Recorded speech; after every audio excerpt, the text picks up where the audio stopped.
Hey, to everybody's watching our first episode. This is City from Hajime Model Studios, and we decided to get together, me and my friends here. So we have Mike here, who's an ordinary Gunpla builder dude, and then we have Don Soratos, one of my good friend and one of the OG artists here in the Philippines. And we actually do this quite often. That we get together, we talk, have dinner, drink, and basically our thoughts on gunpla modeling, modeling in general, the scene.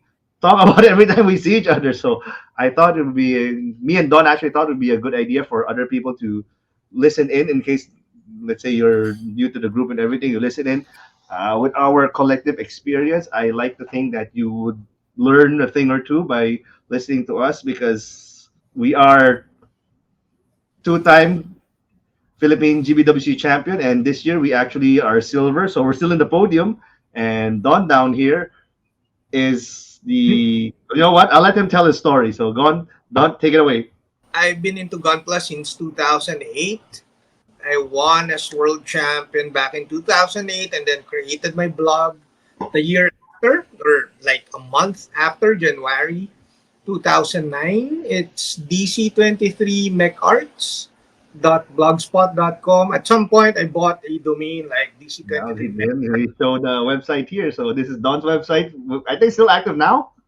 Apparently, it's still alive, and I was surprised that it is. And then eventually, after creating this blog, I continued to like do Gunpla. So you'll see galleries here, contest gallery, commission gallery, and stuff. And then I went back into like became more active into the hobby back in 2019, I think, when Vallejo told me they need to promote their mecha colors.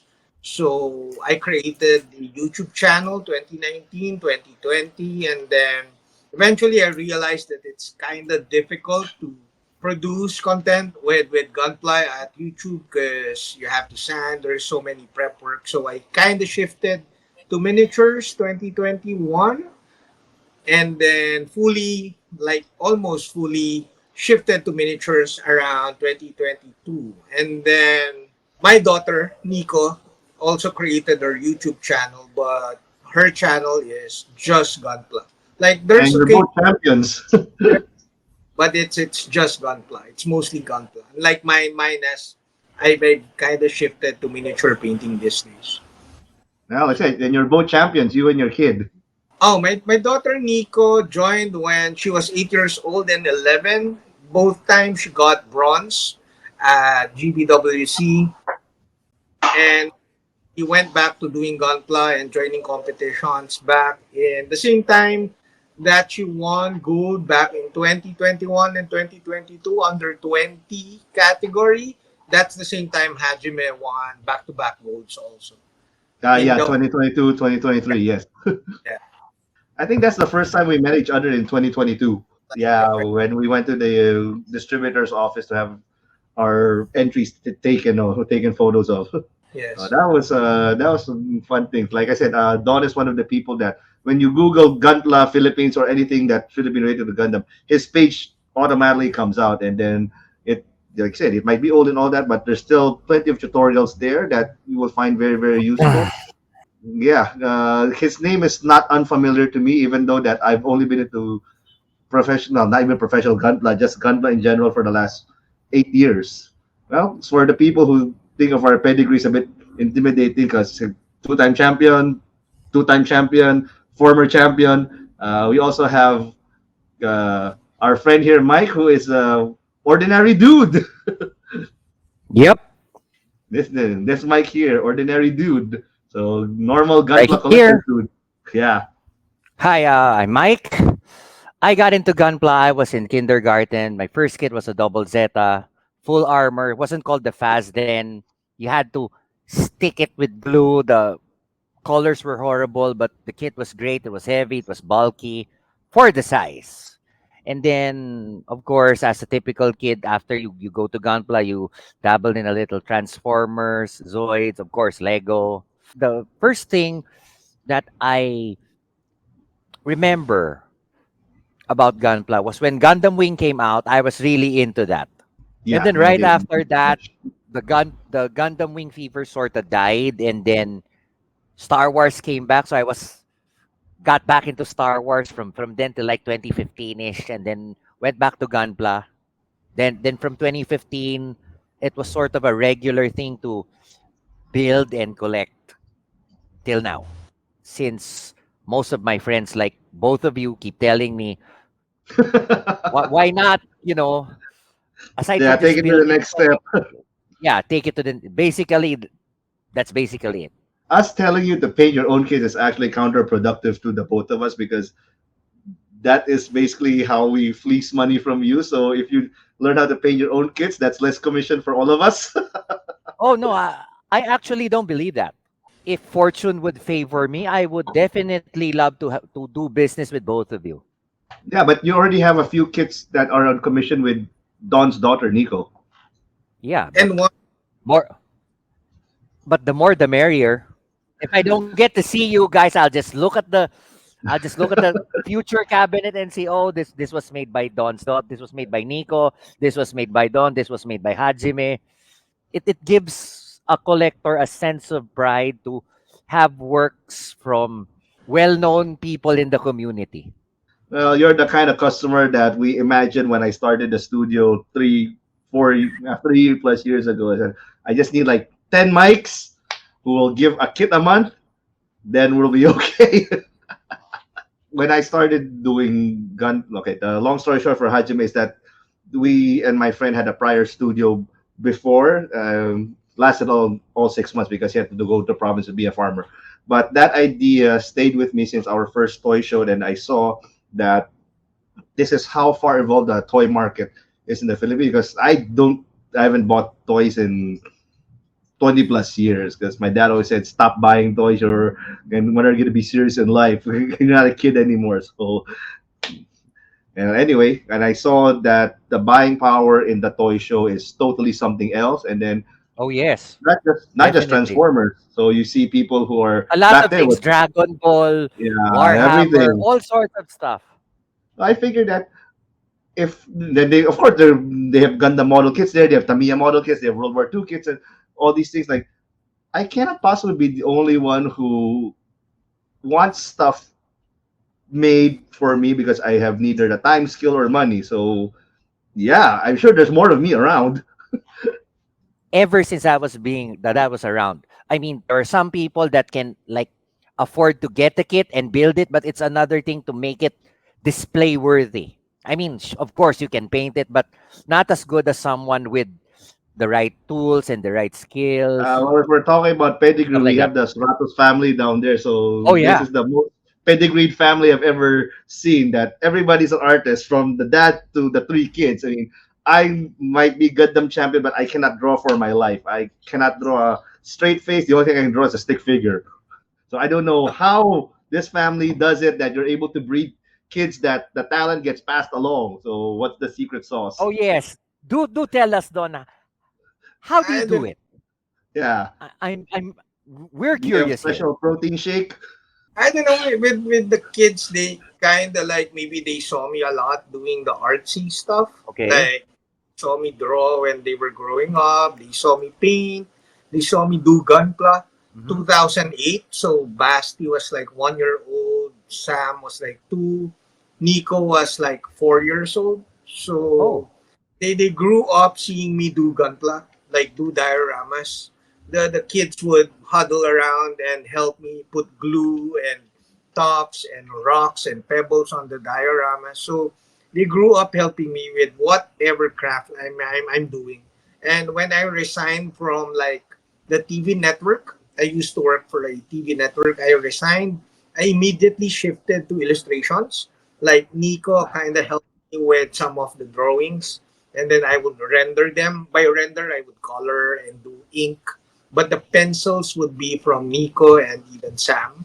They kind of grew up with the art stuff like illustrations, drawings, dioramas, and even miniatures. I remember Sam and Basti were painting miniatures when they were like their painting is so bad. It looks like the paint was so thick, but it's so cool to see them paint miniatures back in 2015. So they were like 5 and 6 years old. So it's kind of fun looking at the kids adapting what you do, and they grew up like as I don't like the word talent, but as What else can we? What else can we use? What else What word can else we use to can describe we it? use Yeah, to like no, describe something like that? yeah. well, cool is that they kind of adopted different like facets of what they do. Like Nico, my eldest, is really into gunpla, and she loves the craft of like she loves crafting plastic. And then my second daughter, Sam, is really into art, drawings and paintings. The son, the youngest, is really good at 3D techie stuff and also a bit of Sorry. craft. Not as good as the eldest, but close a bit, a bit close. But he's more techie than the sisters. But he can also draw, but it's a bit dark. Like his drawings are a bit dark.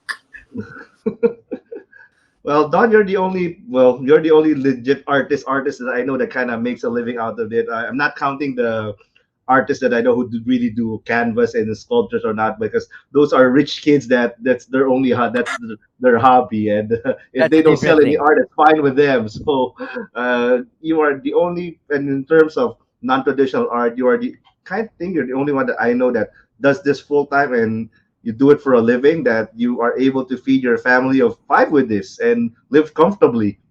When you want to do it full time, a huge chunk, to be honest, like maybe 99% of my business model is geared towards the international market. That's the reason why even the really old blog is English, although it's like conversational English, but still you get to attract in the international market a lot more. And thus, That since is actually something we should talk about in episode 2, commission work. Because, like I said, yeah, I cannot yes, be, and Mike cannot be the only person that has a backlog that needs to be built. And we will be joined now by our fourth member. He is the admin of Gunpla Builders Philippines, and he has a YouTube channel called Gunpla TV. He's also a Mike. and he's So Gunpla TV, Mike.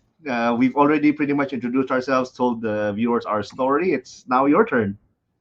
Hi, Gunpla TV here, back with another video. And in today's video, we're doing a podcast between Hajime Model Studio, Terrorist Mike, Don Sororos, and Gunpla TV. So I first started my interest in Gunpla back in the early 2000s when a friend of mine introduced the show. I think that was Mobile Fighter G Gundam. He got me a kit. So yeah, a friend of mine bought me a kit from SM. It's a high grade 1 is to 144 Spiegel Gundam, and I thought it was built. So when we opened the box, I'm like, "The hell am I supposed to do with this shit?" And he was like, "No, you build it." So that's how it started. So basically, that's how I got into Gunpla. It was introduced to me by a friend. It was a show on GMA Channel 7, and yeah, I've been addicted to it ever since. So fast forward to when I was working, it actually became sort of my payday thing. Like every payday, I would buy myself a kit. It doesn't matter what kit it was, as long as it's a Gundam. So that's what got me into the hobby. You have a local Philippine page, and it has right now 13,000 members. It's not big, but it's not small by any means. So when did you start this? Okay, so back in the day, like I think that was around 2013 or 2015, I had a dream, right? And the dream was simple: to unite all nerds, geeks, introverts, basically anybody that loves Gundam. I wanted them in one local group, and my dream was, and my hopes and dreams was, to unite everybody. That's the goal, basically. When I met you for the first time, I told you about my dream, and it's to unite everybody here in the Philippines. How's the dream coming? And well, there's a bit of hiccups. There's a bit of bumps. Some people are not compliant. We can't please everybody. And at the end of the day, as long as they keep building Gunpla, I'm happy.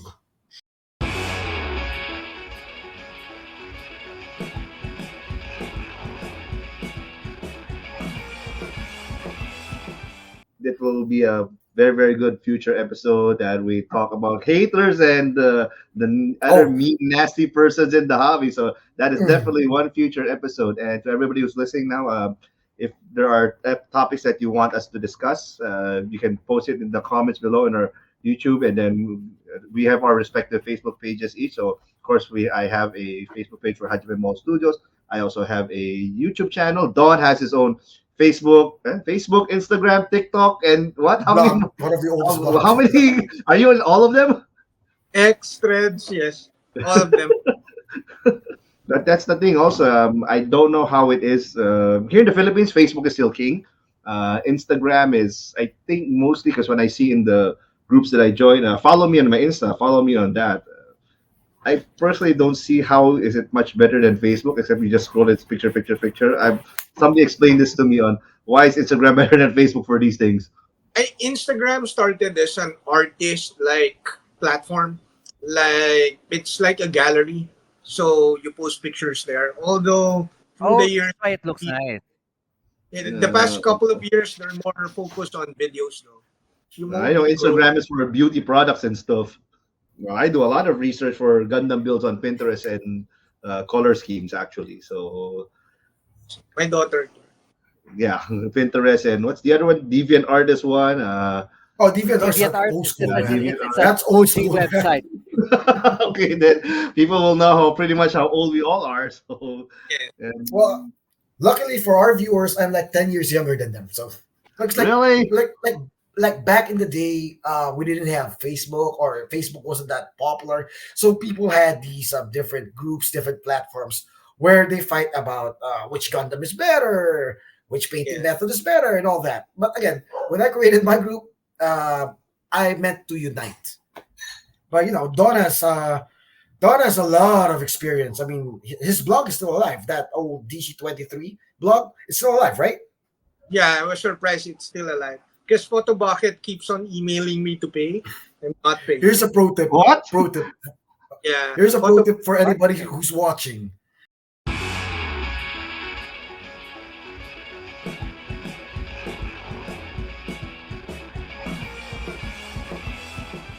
Well, I guess we're done with the hi hello introduction, and since this will be episode one, I figured we'll start with a helpful, very very episodish one tip. So, well, people who are watching, and then if you're just starting to get into Gunpla and don't know where to start, what's basically the suggestion for your very first kit and what to buy because there are literally hundreds of Gunpla kits out there, ranging from the small to the medium to the large to the very large. So, what is the best kit for you to buy if you're just starting out? So, if you are into like different stuff like action figures or whatever, but it's your first time to get a Gunpla kit, I would recommend the Mega Scale RX. I would recommend that. oh yeah, okay. Oh, okay, okay, okay. Oh yeah, that makes a lot of sense. Yes. Blown up HG kit because in Gunpla you have HG, this small, MG roughly this small, and then of course the perfect grades. And those gets expensive really fast, especially the Right. perfect. For a first timer, you're going to really love the mega scale because the mega scale is bigger than the perfect grade, but the More complexity bang for your building in buck.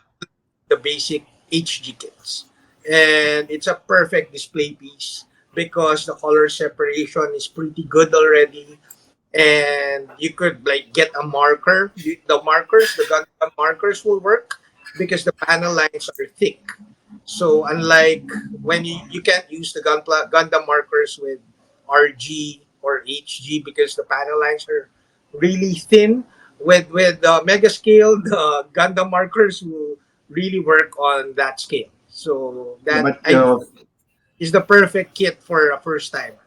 Let's hear from our expert marine biologist and procurer of women, Terrorist Mike. I don't procure women. God damn it. Okay. If people would ask me the kit, a beginner's kit, I would first ask how much are you willing to spend because that's the first thing you have to address here. If the person has been into like toys, action figures, just like Don said, that means there is resource pool, so to speak. But if you would ask me, I would start them off with a master grade. It's right in the middle. It has from the get detail. go. It's fully postable. But the easiest one that I've built was the RX-78 Verca. It looks like what it is on TV. It's not as complicated as the version 2s and the version 3s that aren't Vercas, and it's easy to build. You can probably build it for someone with less experience, probably in hours that would uh if like chop it off into like 3 to 4 days, that's probably an hour's worth of building. It's around 4 to 5 hours tops. It's more of to get your first kit, you're curious and you're willing. So you might as well give them something that's somewhere in the middle that looks like what they can see on TV and yet is a little bit easy to build. Let's ask the other Mike then. All right. My answer, my answer is plain and simple. Entry grade. Why? Because number one is cheap. It's like 500 to 650 peso, and at the same time, right? Because like You not build it all in hobbyists 30 minutes or are willing to less. put in the money for it. Yeah. Okay. Right? You build it in 30 minutes That or makes less. sense. There's color You know what? separate. I There's no Okay. stickers. There are no goddamn stickers. Entry grades are amazing, and you get like the RX-78, the new Gundam. You get Seed. I know there's a lot of Seed fans out There's a there. strike. I Yeah, think there is a strike for entry grade. yes, Yes. right. Are the For entry if it's your grades the first time, ones that they build for free? No, that's oh no, no, that's not those are first grades. Those are first First grade. You grades. call first grade? First grades, they barely have any rubber parts, and at the same time, they have tons of stickers. First grade? First grade, yeah, first grade, first grade No, extra. first grade is the very, very, very first one back in 1980. Well, the local distributor does a lot of, they call it caravan. So they go to the mall, they set up in the activity area. You just sign up, put your name, put your number. They'll give Oh, you a for the first free grades, Gundam yeah, kit. Yeah, for yeah, Gundam kit for yeah. free. I'm pretty sure it's not called a first grade. We'll have to get back to you on that one. We'll have to reach out to our friends from Banky and ask exactly what kind of grade is this because people are asking. And as far as Gundams go, well, you can it poses like this. So the arms go like that. I don't think the legs go like that, but it does have I think it has a shield and a weapon. And if you do Yeah. put some love into it, uh, you will. So It comes out pretty nice. you build it as it is, and it can actually pose. It doesn't have any stickers. The eyes are great. If you're just a first timer and you don't want to spend a lot of money, you don't want to spend a lot of time, you just want it for the experience, I'd say go for the entry grades. That's why I always say goodbye, stay bad die. Well, apparently, according to Google, it's called the Model Kit Caravan Entry Grade. Have you guys ever bought a 1 is to 144 first grade? Has anybody here bought I don't think you buy it; they give it for free. the Singaporean Gundam? The Gundam La is actually a entry grade. It's actually Yeah. decent. It's pretty recent. It's from Gunpla Build Fighters, if I'm not Well, mistaken. apparently here there's $100 that's being sold for entry grade double O Gundam Gundam Extra Strike Gundam $100, 100 pesos Entry grade. is built already too. So somebody makes some money out of this. Me myself, I'm guilty. I have like 7 Geno Aces from back in the What? day. I- yeah, Geno Ace. Anyways, Because a Geno Ace is a grunt unit from Gundam Age. It's their GMs. And I wanted to paint them in Power Rangers style kind of color. So I got 7 of them. So every day I would line up and one Geno Ace. Then I'll come back the Oh, next day, one Geno Ace. Gunpla exhibit in your local town, mall, hobby store, or something.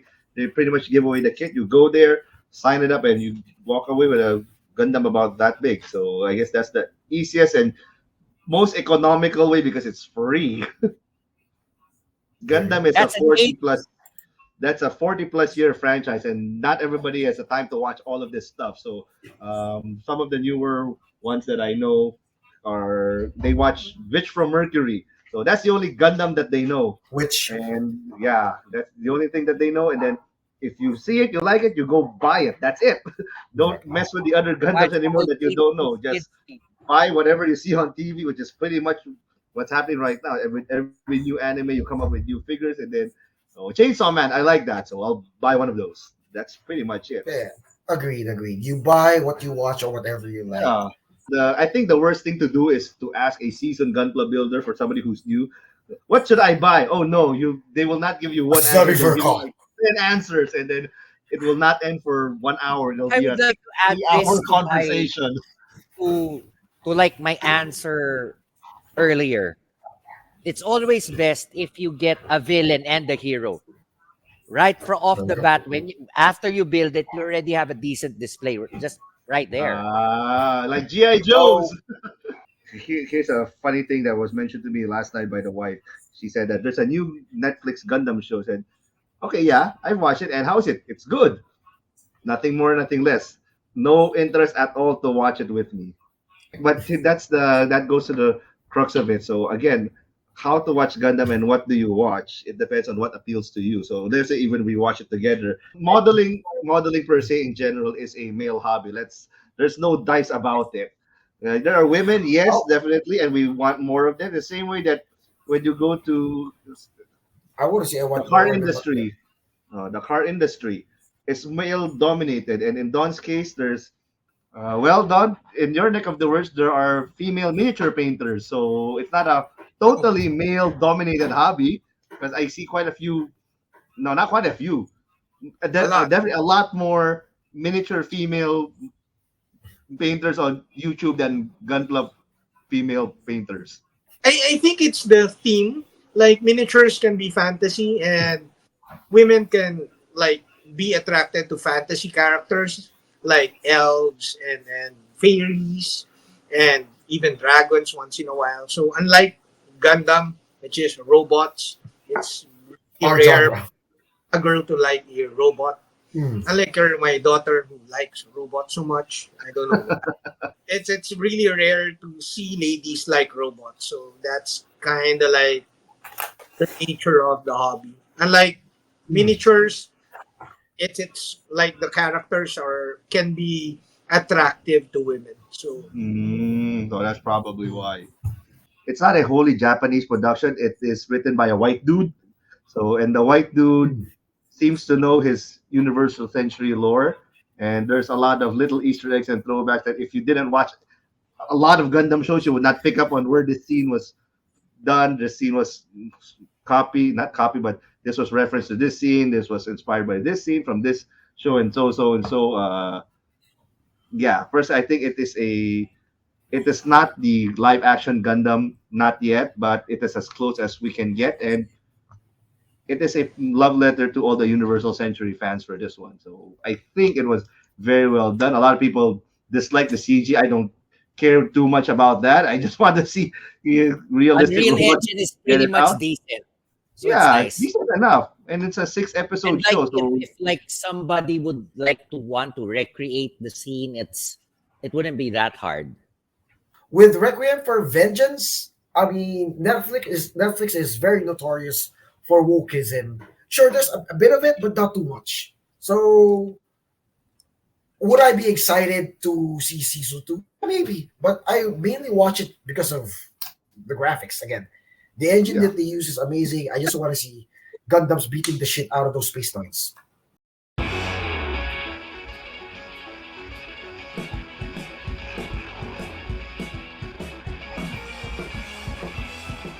Well, anyway, I think this is good for our first episode. And if you have any other things that you would like us to talk about, I'm pretty sure we can accommodate that. And I'm sure there's a lot of things to talk about. Well, I do have a draft already about this long for up to episode 10 on what the next few episodes will be. And I can tell you right now that for our next episode, we will be focusing on a bit more of the beginner thing, meaning that what kind of tools that are essential, what kind of tools do we personally use, and some of the more advanced tools and doohickey toys that we have at our disposal, being a professional studio and all of that. So me and Don actually has a lot of tools, and we can throw in paints with that one. But we will have a special episode dedicated just to paints for that. So we'll see you again hopefully next week, and like and subscribe, tune in. We'll try to do this once a week. So we'll see you again, guys, again next week.